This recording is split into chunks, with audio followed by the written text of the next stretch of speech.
He scoffed at me, so I got that border hopper deported. So let me preface this by saying I don't feel bad about the events that transpired. I started my first full-time job when I was 20, fresh off college and ready to take on the world. I resided in a Middle Eastern country, where people got brought in frequently by employers, and one mistake could cost them everything. I was outside this, because I was a resident of the place despite not being from there. Anyways, when I first started, I got along very well with my coworker despite the fact that he came off as a lot of bad things for me. We tried hanging out, but the more I got to know him, the more disgusted I became. He was exist, a purist of his religion where he believes execution of certain people should be allowed, and he was extremely homophobic. But nonetheless, I tried making friends with him, because I was open to anything.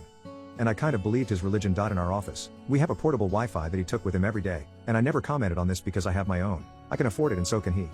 The closer I got to him, the more he opened up, but in the worst ways.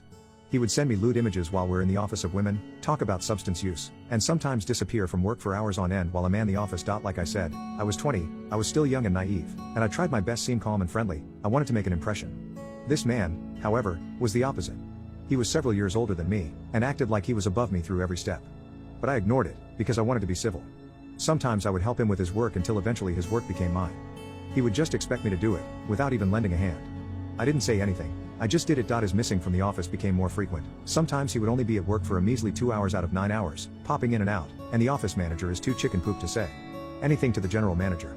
Then there's the lateness, where I would come in on time every day, and he'd come an hour late. Still, I kept my mouth shut. It escalated to him adjusting attendance records, so it seems like he's not absent, even though his absences were frequent. Unfortunately, he was put in charge of that too. I remained quiet throughout all of this, remained civil until finally I spoke to the general manager about pursuing a different line of work.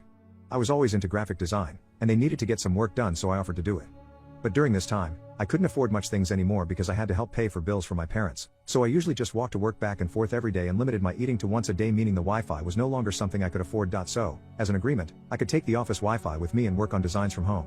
However, my coworker didn't agree to this, and pretty much attacked me with a barrage of insults. He scoffed at the fact that I needed the Wi-Fi to do design work and said I was a joke. I've suppressed majority of what the conversation held, but it went something like this: I just need it tonight, you can have the Wi-Fi tomorrow. He says, why? It's not yours. I tell I need to do some design work. Yeah, me too. I need to do that too. So, leave it here. I couldn't remember much of what else he said, but there was a scoff after he said that. And he made fun that my design sucked and that I should just stop while I'm ahead. My blood boiled and I reached a point of no return. I immediately phoned the office manager and talked about the situation and how if I don't get the Wi-Fi, I'll complain to the general manager, who did in fact give me his blessing. Unlike this turd. He immediately called my coworker and told him to give me the Wi-Fi, which he did, and that was that. Except, I'm a petty person, and I'm not about to let some a-hole get off with a slap on the wrist. The next day, I went to the head office, and had a meeting with the general manager.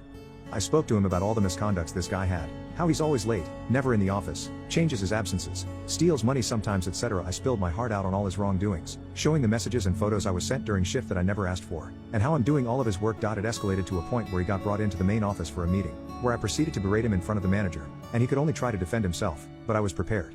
It turns out the office manager never even spoke to the general manager about his misconduct. Afterwards, he was brought back to the office having been yelled at by both my and the general manager. And I could say that's where it ends, except it's not. After he left, the general manager realized if I had been doing all the work, then why didn't I say anything? I responded that I was simply there to work, and to help. However, with what just happened, and the fact that this guy was getting paid more than me, I've decided that if he's here, then I won't be staying in the company. I gave him a choice, me, or this guy.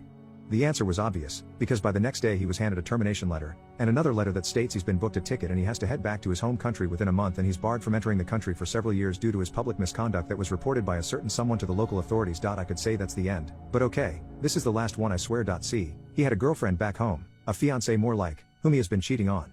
Funny enough, he added me on Facebook when we first met, and she proceeded to add me too, because he talks about me to her. Well, our messages wasn't just inappropriate, it showed details of him cheating on her, with me questioning him if that's a good idea. Every screenshot, sent. All the photos of the women he's been with, sent. She was livid, and I kept apologizing for keeping her in the dark, but that I thought she deserved to know at least. I haven't spoken to her since, but judging from the fact that her Facebook status no longer states she's engaged to him, is enough of a confirmation. I sent him one last thing before blocking him on every social media we've been connected in. You deserve this, Ted. It's been several months since then, and I'm thriving at work. I got a raise, I have better coworkers, and I'm getting a promotion. As for him, well, he's out there somewhere in the world, who knows, and who cares, right? We're no longer in the same country, so whatever else happens to him no longer phases me. Though, he did once send me a photo of his fake Italian ID, because he was planning on illegally migrating there next year. I'm on the fence if I should send it to the authorities in Italy or not. Just as a precaution, I might considering migrating there at some point.